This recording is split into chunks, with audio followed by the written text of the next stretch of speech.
Assalamualaikum warahmatullahi wabarakatuh. Hai teman-teman, kami dari jurusan Teknik Kimia Politeknik Negeri Malang dengan tema Growth Split. Kelompok kami yang beranggotakan Dava Daniswara, Dimas Vicky Hidayat, Farida Kusumawardani, Imro'atul Afifah, Melinda Miftahul Amim, dan Rizky Elina Ningtyas. Mari kita cari tahu tentang growth split. Latar belakang, terdapat 3 latar belakang. Yang pertama, yaitu menghilangkan perdebatan terkait cost recovery. Tidak dapat dipungkiri lagi bahwa cost recovery menimbulkan perdebatan antara SKK Migas dengan KKKS dalam menentukan biaya mana dan berapa yang harus diganti oleh pemerintah dan biaya mana yang tidak dapat diganti. Hal ini tidak jarang menghambat tata waktu kegiatan eksplorasi dan eksploitasi dalam migas. Lalu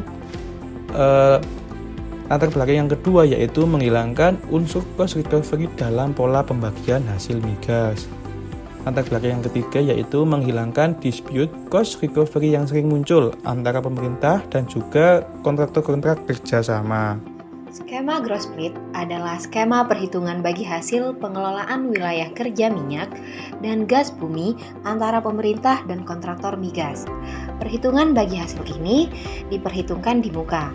Melalui skema growth split, negara akan mendapatkan bagi hasil migas dan pajak dari kegiatan eksplorasi dan eksploitasi, sehingga penerimaan negara menjadi lebih pasti. Negara pun tidak akan kehilangan kendali karena penentuan wilayah kerja, kapasitas produksi dan lifting, serta pembagian hasil masih di tangan negara.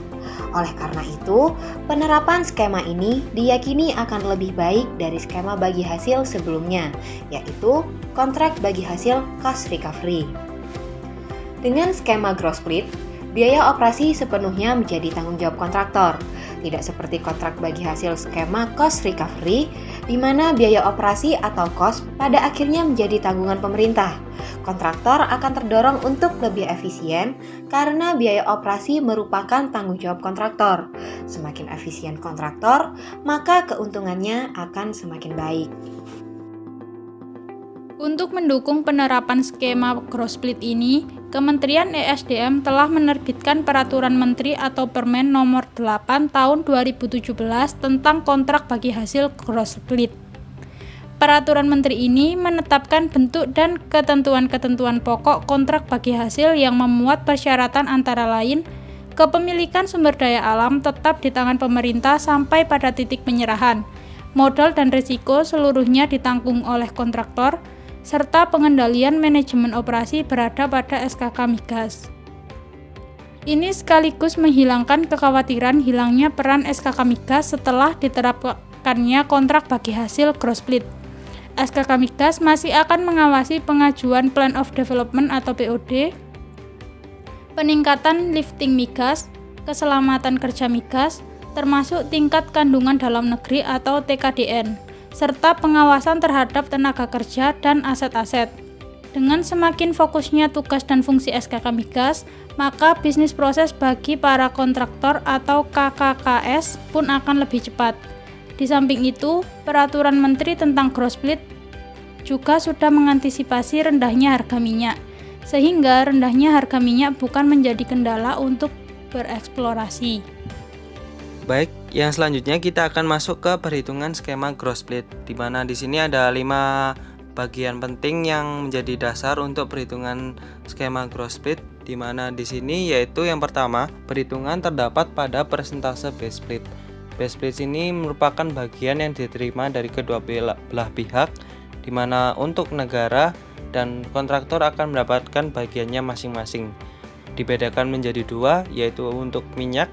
Nah, negara ini mendapatkan 57%, sedangkan kontraktor mendapatkan 43%.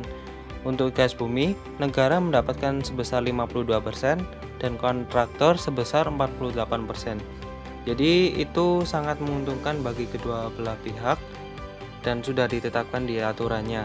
Dan di sini negara dan kontraktor memungkinkan mendapatkan bagian lebih besar. Mengapa? Karena dimungkinkan mendapatkan bagian lebih besar untuk dengan adanya penambahan perhitungan dari 10 komponen variabel dan 2 komponen progresif lainnya. Jadi di sini tidak adanya pihak yang dirugikan maupun diuntungkan untuk sebelah pihak. Jadi gross split ini lebih menguntungkan bagi kita untuk negara sendiri yang memiliki wilayah, dan kontraktor juga tidak bisa berbuat seenaknya sendiri dikarenakan sudah ada ketetapan tersebut. Oke, selanjutnya ada penerapan skema gross split. Perlu kita ketahui bahwa kontrak wilayah kerja yang pertama kali menerapkan skema gross split adalah kontrak wilayah kerja offshore Northwest Java yang dikelola oleh Pertamina Hulu Energy atau PHI.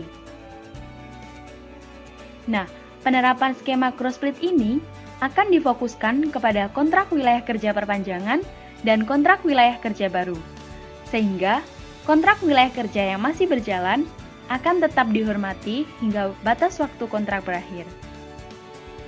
Tahu nggak sih teman-teman? Ternyata hingga Juni 2019 ada sebanyak 42 kontrak kerjasama yang telah menggunakan skema gross split ini loh. 5 di antara kontrak tersebut merupakan amandemen dari cost recovery menjadi skema gross split. Wah, ternyata gross split yang ada di Indonesia itu satu-satunya di dunia loh.